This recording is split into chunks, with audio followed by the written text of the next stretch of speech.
주식시장을 복잡한 경제학이나 수학 공식이 지배하는 곳이라고 생각하는 사람들이 많습니다. 착각입니다. 이곳은 사실 아주 단순한 물리 법칙이 작용하는 거대한 기계 장치와 같습니다. 성격이 급한 사람의 주머니에서 나온 돈을 진득하게 기다릴 줄 아는 사람의 주머니로 옮겨주는 펌프일 뿐입니다. 이것이 제가 평생을 통해 배운 투자의 전부라고 해도 과언이 아닙니다. 사람들은 비법을 원하고 내일 당장 오를 종목을 찾아 헤매지만 진실은 언제나 이렇게 지루하고 단순한 곳에 숨어 있습니다. 대부분의 사람들은 뭔가를 계속 해야만 돈을 벌 수 있다고 믿습니다. 사무실에 앉아 쉴 새 없이 자판을 두드리고 회의를 하고 전화를 돌려야 생산적인 일을 하고 있다고 느끼죠. 그 습관을 투자 세계로 그대로 가져옵니다. 그래서 가만히 있지를 못합니다. 주식을 사고 나서 며칠만 지나도 가격이 오르지 않으면 불안해하고 조금이라도 떨어지면 공포에 질려 팔아버릴 궁리를 합니다. 반대로 옆집 누가 무엇을 사서 대박이 났다는 소리를 들으면 그게 무슨 회사인지 알아보지도 않고 허겁지겁 따라 들어갑니다. 이것은 투자가 아닙니다. 그저 자신의 감정을 시장이라는 기계에 배설하는 행위일 뿐입니다.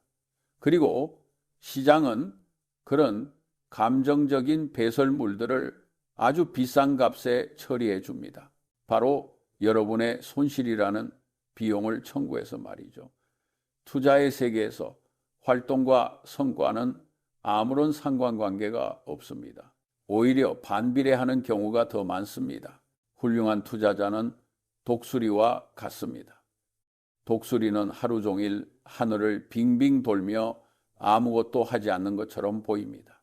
먹잇감을 찾아 날갯짓을 쉴 새 없이 하는 게 아니라 바람에 몸을 맡기고 그저 관찰합니다. 그러다 확실한 기회가 왔을 때 그때만 아주 빠르게 내려와 낚아챕니다. 하지만 인간은 그런 지루함을 견디지 못합니다. 무언가 사고 팔고 차트를 분석하고 뉴스를 클릭해야만 자신이 상황을 통제하고 있다고 착각합니다. 그 부산스러움이 바로 여러분의 계좌를 갉아먹는 가장 큰 적입니다. 왜 기다림이 그토록 어려울까요? 인간의 본성이 그렇게 설계되었기 때문입니다. 수만 년 전 원시시대에는 덤불 뒤에서 부스럭거리는 소리가 들리면 즉시 도망쳐야 했습니다. 거기서 이게 사자인지 바람 소리인지 통계적으로 분석해보자 라고 생각하며 기다리던 조상들은 다 잡혀먹혔습니다. 즉각적으로 반응하고 행동하는 유전자가 우리 몸에 깊이 박혀 있는 겁니다.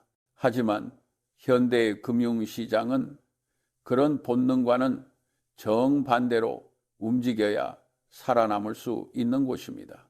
공포를 느낄 때가 사실은 가장 안전한 기회일 때가 많고 모두가 환호하며 달려들 때가 가장 위험한 순간인 경우가 대부분입니다. 그러니 여러분의 본능대로 느낌이 오는 대로 매매 버튼을 누르는 건 스스로 불구덩이에 뛰어드는 것과 다를 게 없습니다. 우리는 복리라는 단어를 너무나 가볍게 입에 올립니다. 알버트 아인슈타인이 세계 8대 불가사의라고 불렀다는 둥, 눈덩이를 굴리는 것과 같다는 둥, 누구나 아는 이야기를 합니다. 하지만 정작 그 복리의 마법이 일어나는데 절대적으로 필요한 요소인 시간은 무시합니다. 눈덩이가 커지려면 눈이 쌓인 긴 언덕을 굴러 내려가야 합니다. 그런데 사람들은 눈을 뭉치자마자 왜 당장 집채만 한 눈사람이 되지 않느냐며 화를 냅니다. 그러고는 다시 눈을 부수고 처음부터 시작하죠. 나무를 심어놓고 뿌리가 내리기도 전에 잘 자라나 확인하겠다며 매일 흙을 파내어 뿌리를 들어보는 것과 같습니다. 그래 놓고는 나무가 죽으면 흙 탓을 하고 날씨 탓을 합니다. 나무가 자라려면 햇빛과 물 그리고 무엇보다 누구도 건드리지 않는 조용한 시간이 필요하다는 당연한 사실을 잊어버리는 겁니다. 돈을 버는 것은 여러분의 머리가 아닙니다. 여러분의 엉덩이입니다. 훌륭한 기업을 찾았다면 그 기업이 성장하고 가치를 증명할 때까지 엉덩이를 무겁게 하고 깔고 앉아 있어야 합니다. 그 기간 동안 주가는 오를 수도 있고 반토막이 날 수도 있습니다.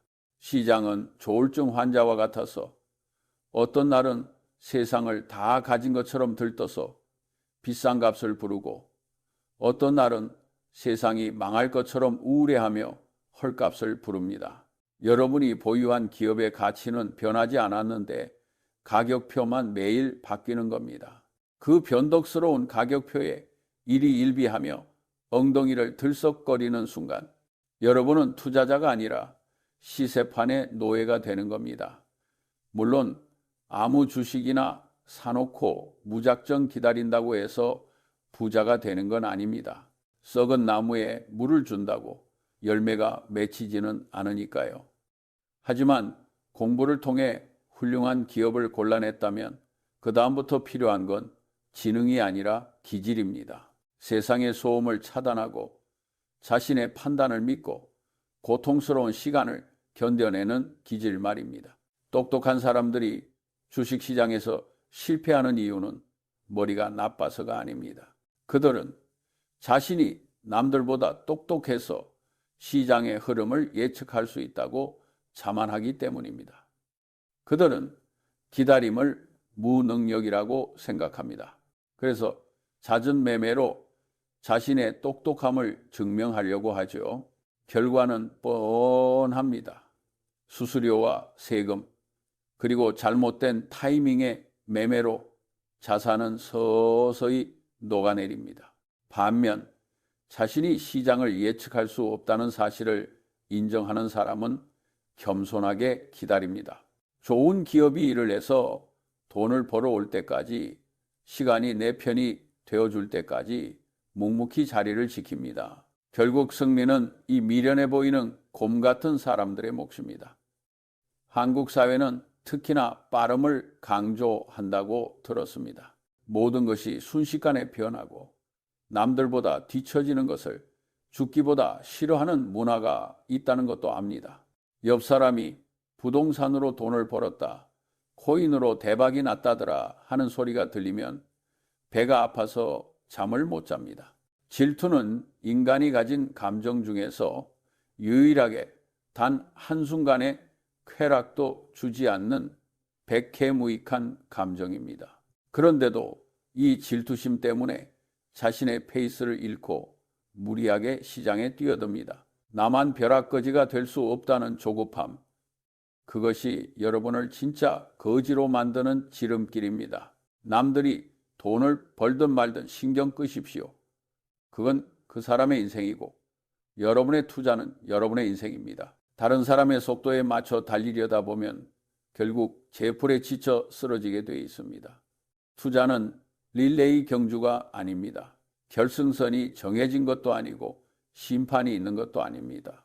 그저 내가 만족할 만한 목표를 향해 내가 감당할 수 있는 속도로 걸어가면 되는 긴 산책과 같습니다. 그런데 왜 그렇게 숨을 헐떡이며 뛰려고 합니까? 주식시장에서 큰 돈을 번 사람들의 공통점을 찾아보면 그들이 천재적인 분석가여서가 아닙니다. 그들은 대폭락장에 왔을 때 남들이 공포에 질려 주식을 헐값에 던질 때 그 박앤세일을 즐길 줄 아는 배짱이 있었고, 시장이 다시 정상으로 돌아올 때까지 몇 년이고 기다릴 수 있는 인내심이 있었습니다. 그게 전부입니다. 정말로 그게 전부입니다. 가끔은 아무것도 하지 않는 것이 가장 어려운 일이 되기도 합니다. 현금을 들고 가만히 있는 것, 주가가 떨어져도 추가 매수할 타이밍을 노리며 침묵하는 것, 주가가 너무 비싸지면 살 게 없음을 인정하고 관망하는 것, 이 모든 아무것도 하지 않음이 사실은 가장 치열한 투자 행위입니다. 워런 버핏과 저는 평생 동안 수많은 기회를 그냥 흘려보냈습니다. 우리가 이해할 수 없는 사업, 너무 비싼 가격, 미래가 불확실한 기술주들에는 눈길도 주지 않았습니다. 사람들은 우리가 늙어서 시대에 뒤떨어졌다고 비웃기도 했습니다. 하지만 우리는 우리가 잘 아는 영역, 우리가 확신할 수 있는 기회가 올 때까지 야구 타자처럼 방망이를 어깨에 걸치고 기다렸습니다.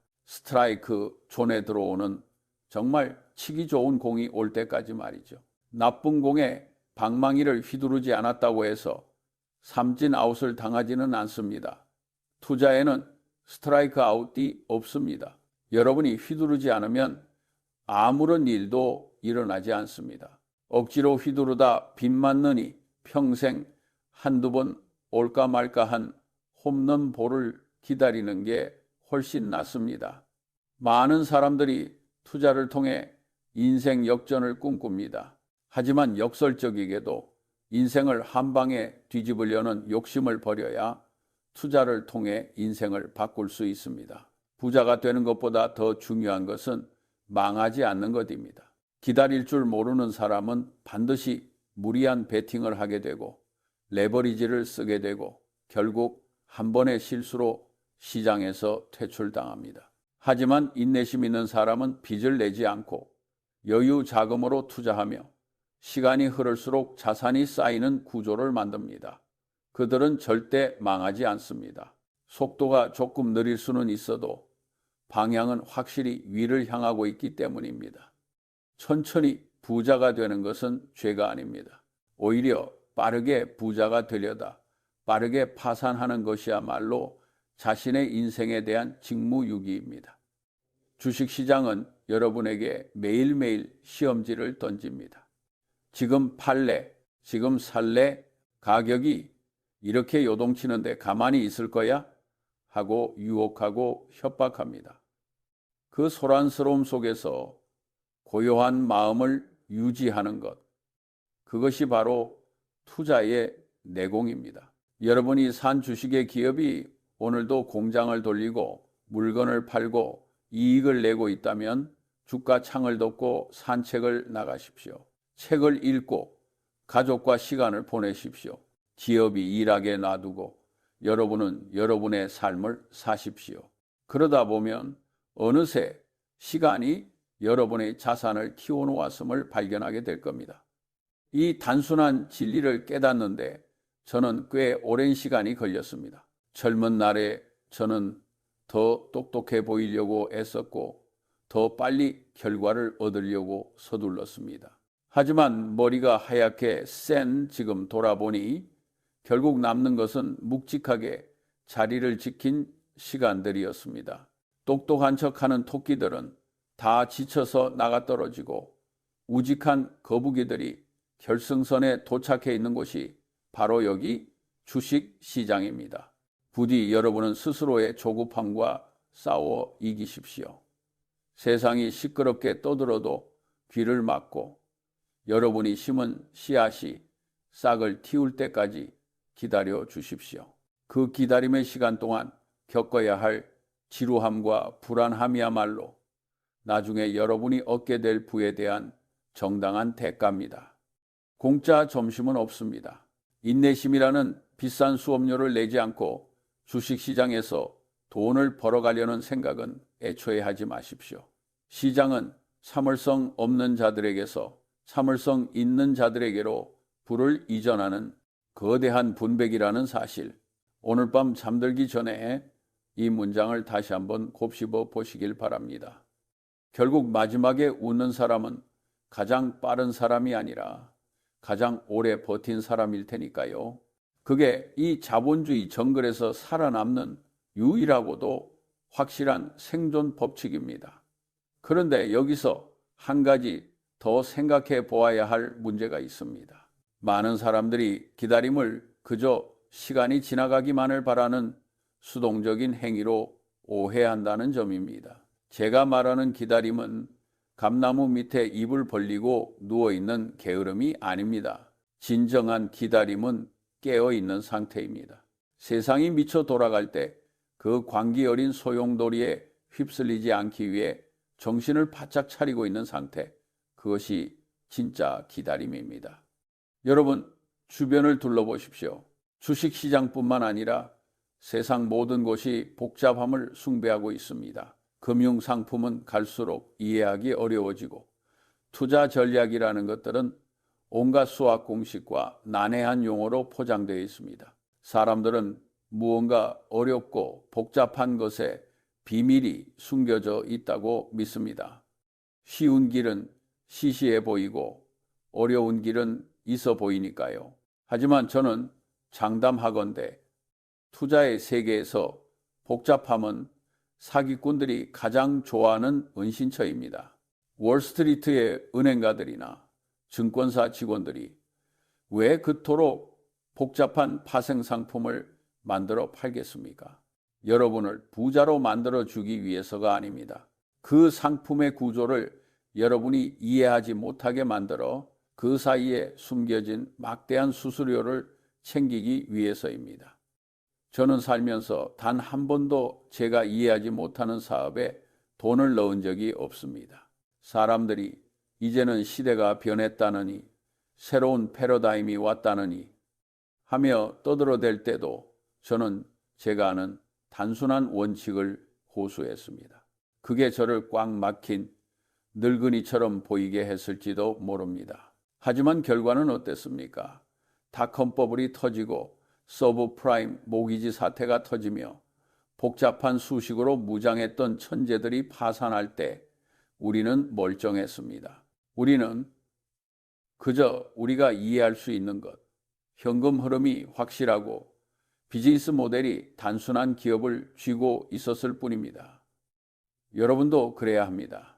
책상 위에 3개의 바구니를 놓아두십시오. 첫 번째는 네, 두 번째는 아니요, 그리고 세 번째는 너무 어려움이라고 써붙이십시오. 그리고 여러분이 만나는 투자 기회의 99%를 과감하게 저 너무 어려운 바구니에 던져 넣으십시오. 그것은 부끄러운 일이 아닙니다. 오히려 자신의 무지를 인정하는 것이야말로 투자자가 가질 수 있는 가장 강력한 지적 무기입니다. 주식은 종이 조각이 아닙니다. 차트 위에서 춤추는 빨간색, 파란색 막대기도 아닙니다. 그것은 살아있는 기업의 소유권입니다. 여러분이 삼성전자 주식을 샀다면 여러분은 그 회사의 파트너가 된 것입니다. 그렇다면 파트너로서 최소한의 예의는 갖춰야 하지 않겠습니까? 그 회사가 어떻게 돈을 벌고 경쟁자는 누구이며 경영진은 정직한지, 앞으로 10년 뒤에도 이 제품이 팔릴지 이 정도는 고민해보고 사야 합니다. 만약 이 질문들에 대해 초등학생도 알아들을 수 있게 설명할 수 없다면 여러분은 투자를 하고 있는 게 아닙니다. 그저 운이 좋기를 빌고 있을 뿐이죠. 그리고 운은 결국 평균으로 회귀하게 되어 있습니다. 여러분의 운이 다하는 날, 계좌는 깡통이 될 것입니다. 역발상이라는 말을 들어보셨을 겁니다. 남들이 팔 때 사고 남들이 살 때 팔라는 격언이죠. 말은 쉽습니다. 하지만 막상 내 계좌가 반토막이 나고 뉴스에서 경제 위기라며 도배를 하고 주변 사람들이 주식시장은 끝났다고 아우성칠 때 매수 버튼을 누르는 건 맨정신으로는 불가능에 가까운 공포입니다. 반대로 주가가 하늘 높은 줄 모르고 치솟고 택시 기사님부터 식당 아주머니까지 주식 이야기를 하며 환호할 때 조용히 주식을 팔고 나오는 것 또한 엄청난 소외감을 견뎌야 하는 고통스러운 일입니다. 그래서 투자는 머리 싸움이 아니라 성격 싸움이라고 하는 겁니다. 똑똑한 뇌가 아니라 뒤틀린 위장과 두근거리는 심장을 다스릴 줄 아는 배짱이 필요합니다. 많은 사람들이 저에게 묻습니다. 어떻게 하면 실패하지 않을 수 있습니까? 저는 항상 반대로 생각하라고 조언합니다. 성공하는 법을 찾으려 하지 말고 어떻게 하면 확실하게 망할 수 있는지 먼저 생각해 보십시오. 주식시장에서 확실하게 인생을 망치는 방법은 간단합니다. 첫째, 빚을 내서 투자하십시오. 레버리지는 여러분의 실수를 용납하지 않습니다. 자기 돈으로 투자하면 50%가 떨어져도 버틸 수 있지만 빚을 내면 20%만 떨어져도 강제 청산을 당하고 시장에서 쫓겨납니다. 둘째, 항상 시장의 타이밍을 맞추려 하십시오. 내일 오를지 내릴지 점쟁이처럼 맞추려 들면 여러분은 결국 수수료만 뜯기는 바보가 될 것입니다. 셋째, 타인을 부러워하십시오. 내 동창은 비트코인으로 수십억을 벌었다는데 라며 배 아파하는 순간 여러분의 이성은 마비되고 무리한 욕심이 그 자리를 차지합니다. 이 세 가지만 피해도 여러분은 상위 10% 안에 드는 투자자가 될 수 있습니다. 정말입니다. 성공은 대단한 비법을 발견하는 데 있는 게 아니라 멍청한 짓을 반복하지 않는 데 있습니다. 물에 빠져 죽기 싫으면 물살이 센 곳에 가지 않으면 됩니다. 그런데 사람들은 꼭 위험한 곳에 뛰어들어 놓고 수영 잘하는 법을 가르쳐 달라고 합니다. 애초에 위험한 상황을 만들지 않는 것, 그것이 고수의 방식입니다. 마지막으로 당부하고 싶습니다. 스스로를 과대평가하지 마십시오. 시장은 여러분보다 훨씬 더 똑똑하고 훨씬 더 무자비합니다. 겸손하십시오. 내가 틀릴 수 있다는 사실을 항상 인정하고 만약의 사태에 대비해 안전마진을 확보해 두십시오. 낭떠러지 끝에서 춤을 추지 말고 울타리 안쪽 안전한 곳에서 천천히 걸어가십시오. 그래도 충분합니다. 아니, 그래야만 도착할 수 있습니다. 지금 당장 계좌가 파랗게 물들었다고 해서 혹은 남들보다 뒤처진 것 같다고 해서 좌절하지 마십시오. 투자는 오늘 끝나는 게임이 아닙니다. 죽는 날까지 계속되는 평생의 여정입니다. 오늘 심은 나무가 내일 당장 그늘을 만들어주지는 않지만 인내심을 가지고 물을 주면 언젠가는 여러분과 여러분의 가족이 쉴 수 있는 거대한 숲이 될 것입니다. 부디 그 숲을 볼 수 있는 지혜와 인내심이 여러분과 함께하기를 바랍니다. 조급해하지 마십시오. 시간은 결국 기다리는 사람의 편입니다.